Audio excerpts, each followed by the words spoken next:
Assalamu alaikum dear students. Welcome to the Fluid Dynamics class. Dear students, हमने पिछले lecture में vorticity के बारे में पढ़ा था कि वोर्टिसिटी क्या होती है, क्योंकि हम देखा था कि local rotation of the fluid particles को रिप्रेजेंट करती है फिजिकली वोर्टिसिटी। तो आज हम उसी की कंटिन्यूशन में आगे चलेंगे और हम आज देखेंगे कि स्ट्रीम फंक्शन और वोर्टिसिटी का आपस में क्या रिलेशन है। तो टॉपिक है stream function and vorticity in A two dimensional flow. हम देखा था जो वोर्टिसिटी होती है टू डायमेंशनल फ्लो में वो z डायरेक्शन में होती है, z एक्सिस में होगी। सो vorticity omega is equal to this 0 0 and omega, where omega is this partial v by partial x minus partial u by partial y। यहाँ पे इफेक्टिव कोऑर्डिनेट्स x और y है, v y direction में velocity का component है और u fluid की velocity है x डायरेक्शन में इन कार्टेशियन कोऑर्डिनेट। अब आप सबको पता है कि अगर फ्लूइड इनकम्प्रेसिबल हो तो ये रिलेशनशिप एग्जिस्ट करता है वेलोसिटी का स्ट्रीम फंक्शन के साथ। तो u is equal to partial psi by partial y और v जो होता है वो minus partial psi by partial x होता है। तो अगर हम ये दोनों रिजल्ट्स इधर रिप्लेस कर दें तो हमारे पास ये बनेगा minus partial psi partial 2 psi by partial x square minus partial 2 psi by partial y square which is equal to minus del square psi, जो कि माइनस डेल स्क्वायर साई की इक्वल होता है। तो अब इक्वेशन 3.2 देखें, लेफ्ट हैंड साइड में vorticity है, राइट हैंड साइड में स्ट्रीम फंक्शन है। So this is the relationship between vorticity and stream function. Vorticity is minus del square of psi. So there is a very interesting mathematical relationship जो हमने बड़ी आसानी से calculate किया है और ये डेफिनेटली z डायरेक्शन में इवॉल्व करेगा, that is vorticity. D students, next बड़ी इंटरेस्टिंग और इम्पोर्टेंट है रैंकाइन वोर्टेक्स। ये क्या होते हैं रैंकाइन वोर्टेक्स?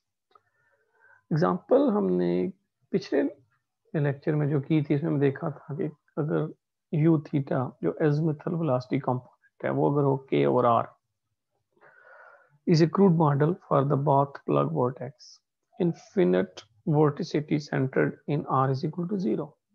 तो अगर आप देखें कि जो ही हम r को 0 पुट करें तो ये u थीटा जो है ये इन्फिनिट हो जाएगा। इसको कह रहा है infinite vorticity centred in r is equal to 0। Zero जब r 0 लेंगे या r इज इक्वल टू 0 पे आपके पास जो वोर्टिसिटी है वो इनफाइनाइट हो जाएगी। Means there is a singularity in r is equal to 0।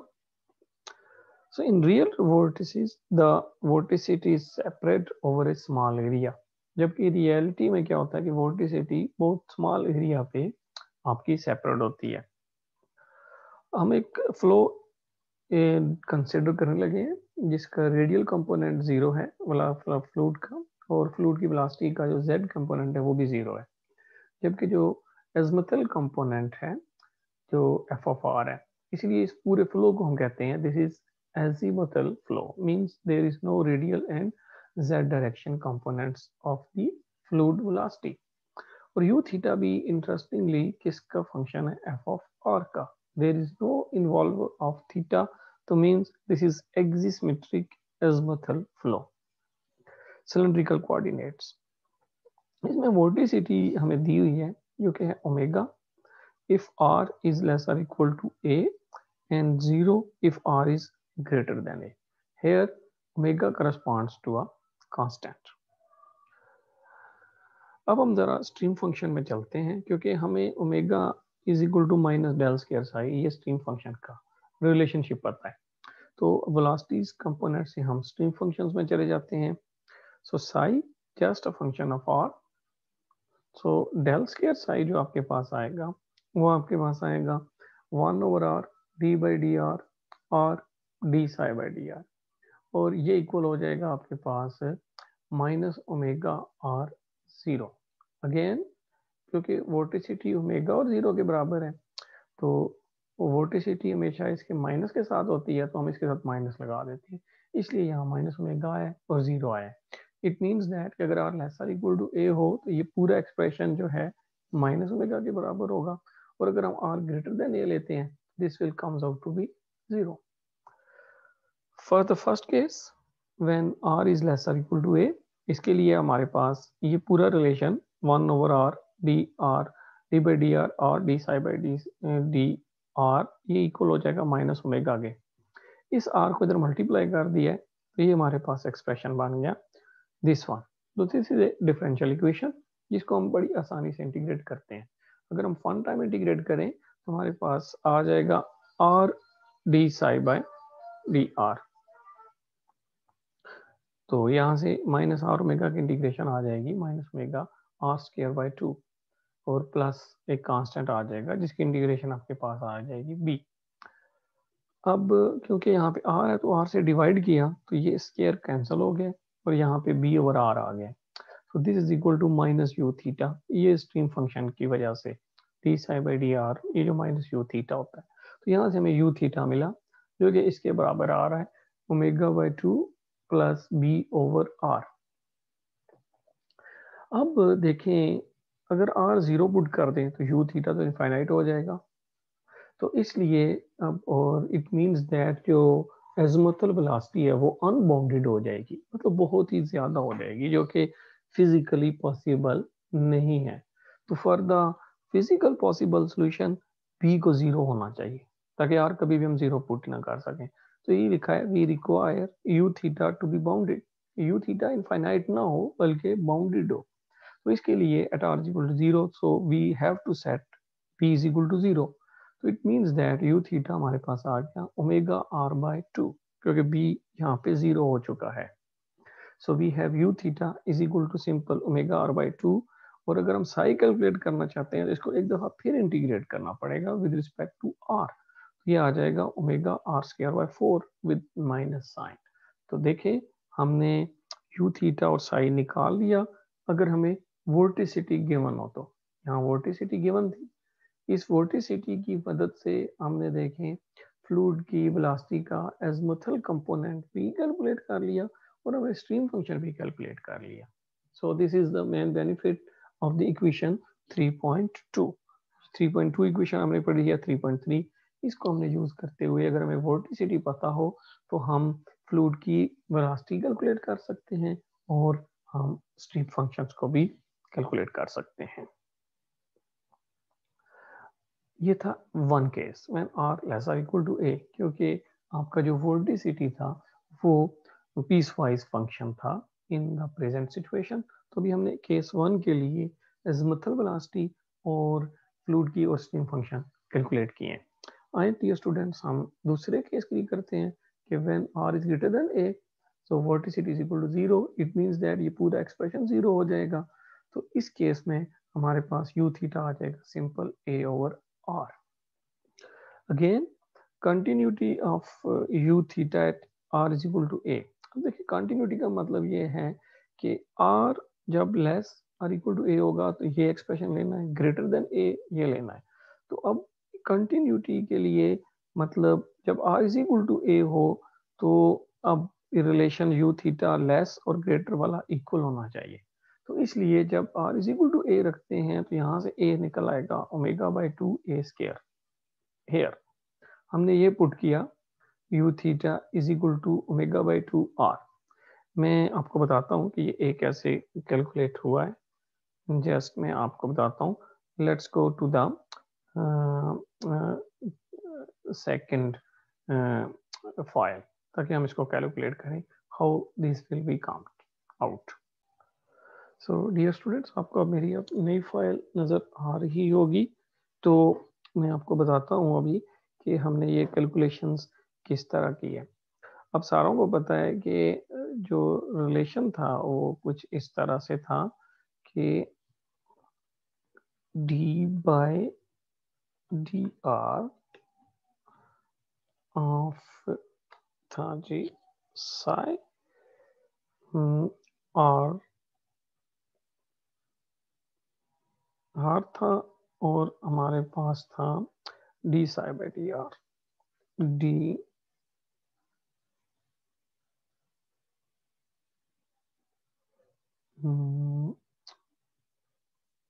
let's go to this and this.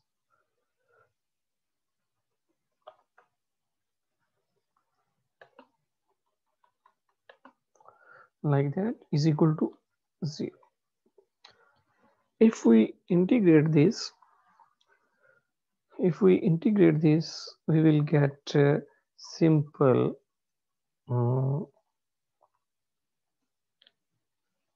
a constant of integration. So we will get this term is equal to some constant of some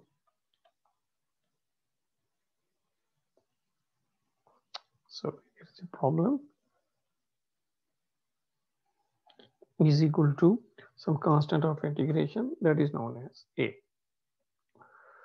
So from here we will get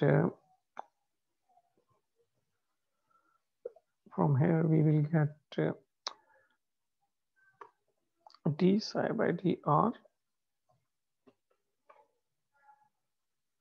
This is equal to a by r. तो ये हमारे पास result आ रहा है और ये जो है ना a by r ये इक्वल है आपके पास u सब आई थिंक थीटा के बराबर है minus d psi by dr. Okay, so this is equal to u sub theta. I just want to put here a theta. This is so we have actually this is the case. Actually, this is the case when r is greater than a. r is greater than a के लिए case है. So we have u theta is this a over r. As we know that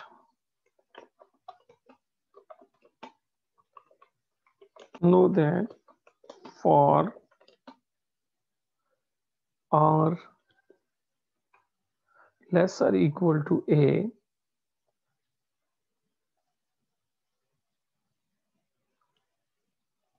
okay, just want a symbol less or equal.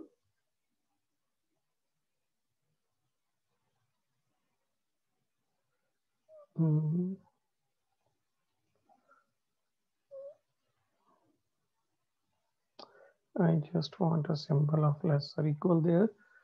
That's this one. Okay, less or equal to a. We have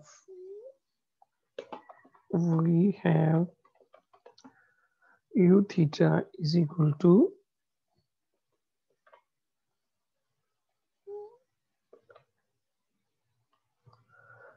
which we have calculated that is omega by 2 into r. Omega by 2. I just again want to write omega there. Which one? In fact, this is omega by 2 into r. So this is for r less or equal to a and this is for r greater than a. Equality पे जो r is equal to a की value है ताकि ये continuity equation रहे, continuous होने के लिए ये वैल्यू इसकी इक्वल होनी चाहिए. So it means that when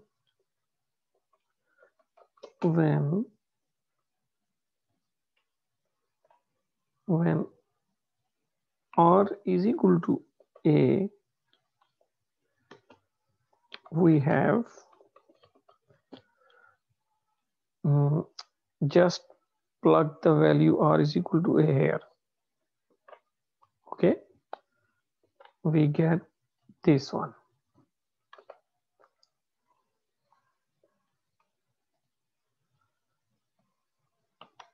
And just put r is equal to a. So we have u theta is equal to omega by 2a. In order to find this constant, we must put now a over r. We have a over r is equal to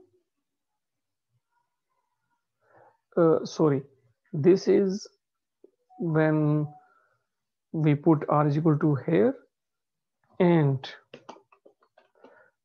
if we replace r is equal to here, we get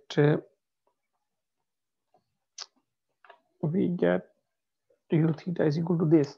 Now put r is equal to a here. तो हमने r lesser equal to a में भी r की जगह a put किया, और जब r greater than a था u थीटा, उसमें भी r की जगह a पुट किया. तो कंटिन्यूटी ये कहती है कि ये दोनों इक्वल होने चाहिए. सो a over a equals to this.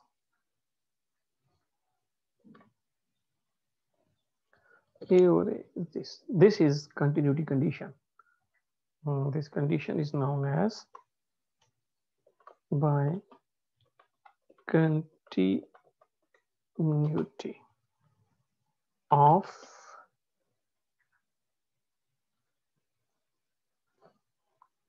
u theta. This. So if we multiply a on both sides, we get a is equal to this.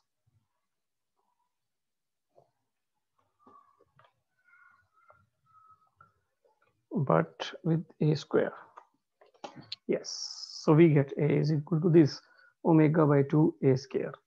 So from this relationship, अगर हम a की वैल्यू यहाँ put करें इधर, तो हमारे पास u theta result आ जाएगा. Hence for r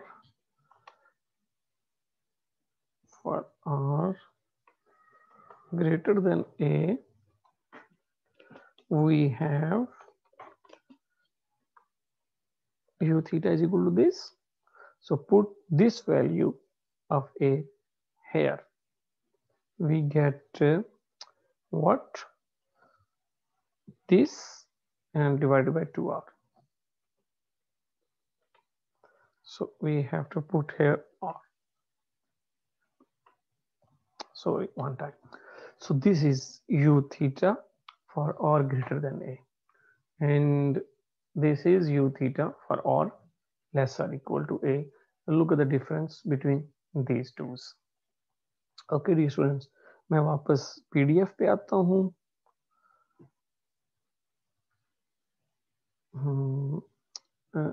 Let's come to the PDF now.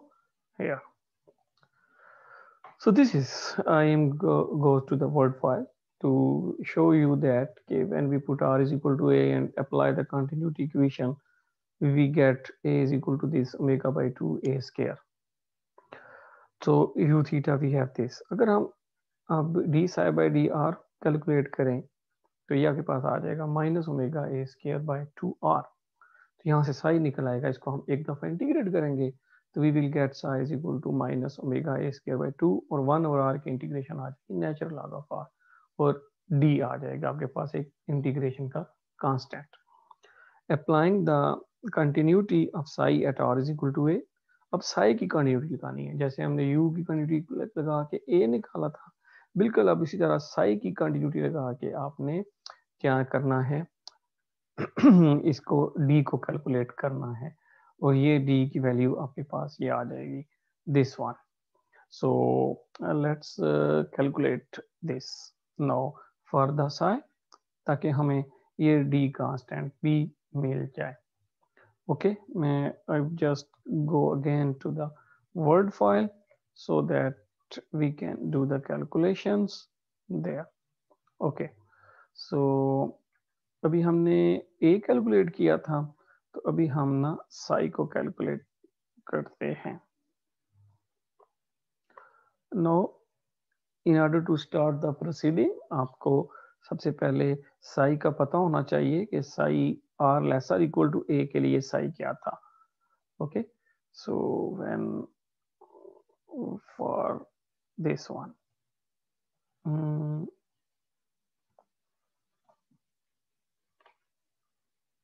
we have to copy this. For this we have psi, we have in fact psi equals to I think minus omega by 4 minus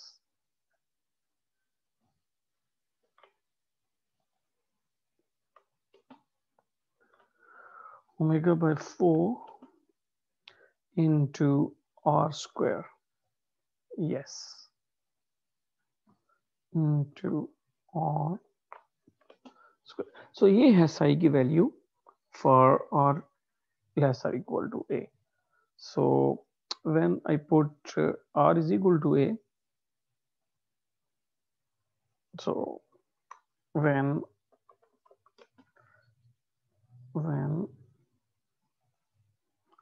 r is equal to a, we have just put a there in term of r को हम a से replace कर देंगे तो हमारे पास psi की value आ जाएगी। Okay, minus omega by 4 a square. No for r greater than a,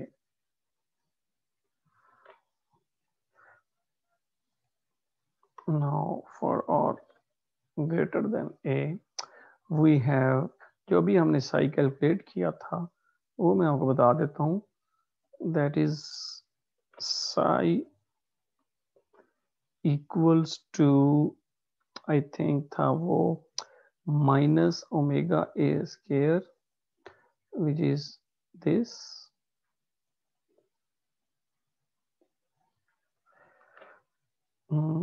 this one minus omega a square by 2 not 4, 2 था और साथ इसके नेचुरल लॉग ऑफ r भी था into natural log of r और इंटीग्रेशन का कांस्टेंट था d। अब अगर हम r को यहाँ a के बराबर पुट करें now when r is equal to a, we have psi is equal to this, just मैं r को a के बराबर पुट करने लगा हूं, psi is equal to natural log of a plus t। so r is equal to a इस case के लिए ये बना और लेसर इक्वल टू केस के लिए psi is equal to a है। तो अब फ्रॉम कंटिन्यूटी ऑफ psi, अब from continuity of psi,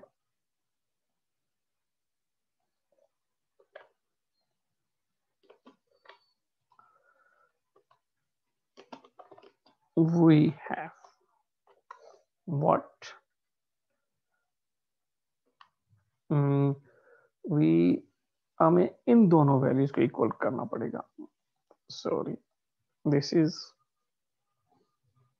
minus omega by 4 a square, this is equal to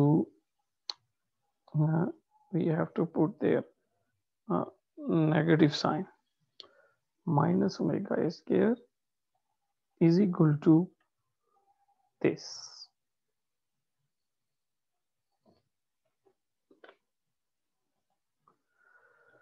तो यहां से आप डी निकाल सकते हैं. So we have d is equal to, so from here we have d is equal to, अगर हम देखें तो ओमेगा ए स्क्वायर बाई 2 या 4 पूरा ही कॉमन ले लेते हैं हम. This will B common without negative sign. So what we left inside the bracket? So we have 2 natural log of a plus, so minus 1. So this is the value of d. तो हमने ये d की value calculate कर ली.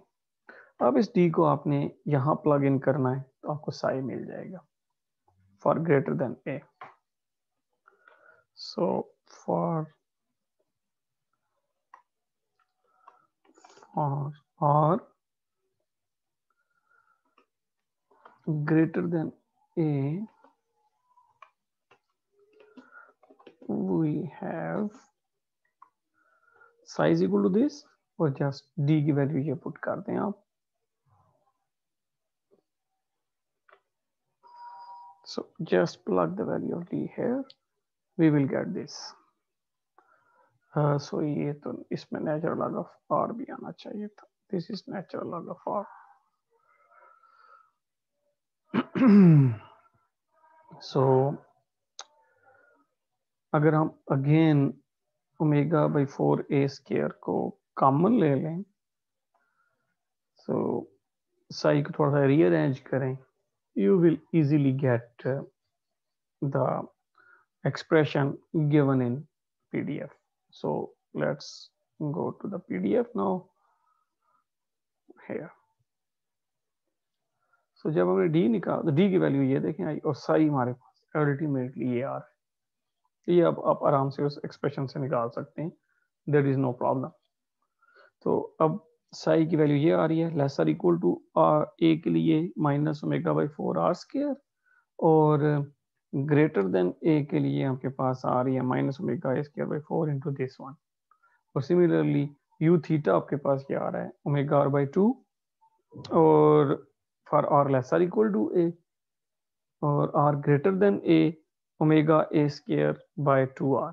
अच्छा, यहाँ लिखा हुआ है सॉलिड बॉडी रोटेशन और यहाँ लिखा हुआ है बहुत प्लग फ्लो. तो मैं इधर आपको बता देता हूँ, ये वोर्टिसिटी से क्लियर होगा कि जो शुरू में आपको वोर्टिसिटी गिवन थी उससे ये चीज क्लियर होगी. ये देखें ओमेगा कांस्टेंट है ना, तो ये कांस्टेंट रोटेशन रेट जो हमने लास्ट टाइम में पिछले लेक्चर में पढ़ा था कि सॉलिड बॉडी रोटेशन है, और यहाँ पे ओमेगा 0 हो जाए तो ये आपके पास बाथ प्लग वोर्टेक्स है.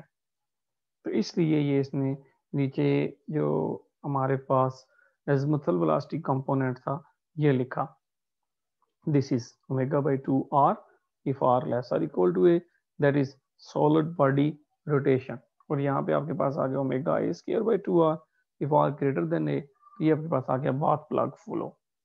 तो अगर आप देखें इसको हम ग्राफ ड्रॉ करें, देखें r lesser equal to a के लिए u थीटा जो है वो r के प्रोपोर्शनल है, लेकिन बाथ प्लग फ्लो के लिए यू थीटा जो है वो 1 ओवर आर के प्रोपोर्शनल है. तो आर 0 पे ना ये इन्फिनिट हो जाता है. तो इसका ग्राफ कुछ इस तरह बनता है कि ए तक ये लीनियरली जाएगा और ए से फिर ये इसका ग्राफ 1 ओवर आर. तो ये 1 ओवर आर का ग्राफ है, आपने कैलकुलस पढ़ रखी है. तो this type of graph is 1 over r. तो यू की बिहेवियर कुछ इस तरह से है टिल ए और ए के बाद. अब देखिए अगर हम इक्वल वाली कंडीशन यूज ना करते, यहाँ जंप आ जाता, गैप आ जाता, और फिर वेलोसिटी जो है वो डिसकंटिन्यूस हो जाती. इसलिए हम बार बार स्ट्रीम फंक्शन के लिए भी और वेलोसिटी के एजमथल कंपोनेंट के लिए कंटिन्यूटी कंडीशन यूज कर रहे थे, और ताकि ये यहाँ पे गैप ना रहे. लेकिन देखें वोर्टिसिटी में स्टिल डिसकंटिन्यूटी है, क्योंकि जब तक r लेस देन a रहता है तो ये ओमेगा के बराबर है, और जो ही r की वैल्यू a से ग्रेटर होती है तो ये 0 हो जाता है. इसलिए वोर्टिसिटी की वैल्यूज ये हैं, ये ग्राफ है वोर्टिसिटी का. So there is still discontinuity in vorticity, but the flow is quite adequate for predicting the shape of the water surface. तो ये शॉर्ट सरफेस के लिए कहता है कि फिर भी फ्लो को ये प्रिडिक्ट बड़े अच्छे तरीके से कर रहा है। सो डियर स्टूडेंट्स, हमने इस एग्जांपल में क्या सीखा? हमने एक वोर्टिसिटी का पीस वाइज फंक्शन लिया जिसमें r less r equal to a पे जो फ्लूइड है वो as a solid body rotate कर रहा था, और हमने वोर्टिसिटी को एंगुलर रोटेशन रेट के बराबर लिया जो कि कांस्टेंट है। और फिर हमने ये कहा कि अगर आर ग्रेटर देन ए है तो फिर वोर्टिसिटी की वैल्यू 0 है। तो इसके लिए हमने स्ट्रीम फंक्शन यूज करते हुए स्ट्रीम फंक्शन कैलकुलेट किए और यू थीटा दोनों केस के लिए, आर लेस देन ए के लिए और आर ग्रेटर देन ए के लिए कैलकुलेट किए। नेक्स्ट बड़ा इंटरेस्टिंग टॉपिक है that is known as circulation. देखते हैं सर्कुलेशन का वोर्टिसिटी के साथ क्या रिलेशनशिप है। So consider a closed curve C in the flow. The circulation around C is the line integral of tangential velocity around C. तो याद रखिएगा जो सर्कुलेशन होता है this is the line integral of velocity, जैसे u dot D L, और ये closed contour है C। तो आपको पता है कि अगर हम इस पे गॉस स्टोक्स थ्योरम लगाएं, वेक्टर एनालिसिस में आपने पढ़ा था, जो लाइन इंटीग्रल को सरफेस इंटीग्रल में कन्वर्ट कर देता है, लेकिन जो इंटीग्रैंड होता है उसका यहाँ पे कर्ल आ जाता है ना। तो ये सर्कुलेशन स्टोक्स थ्योरम अप्लाई करने के बाद यहाँ पे पहुंच गया del cross u dot n d S.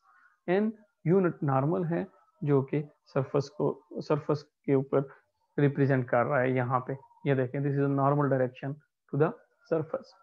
अब डेल क्रॉस यू तो सबको पता है दिस इज द वोर्टिसिटी। तो देखें circulation comes out in terms of vorticity, this is the surface integral of vorticity।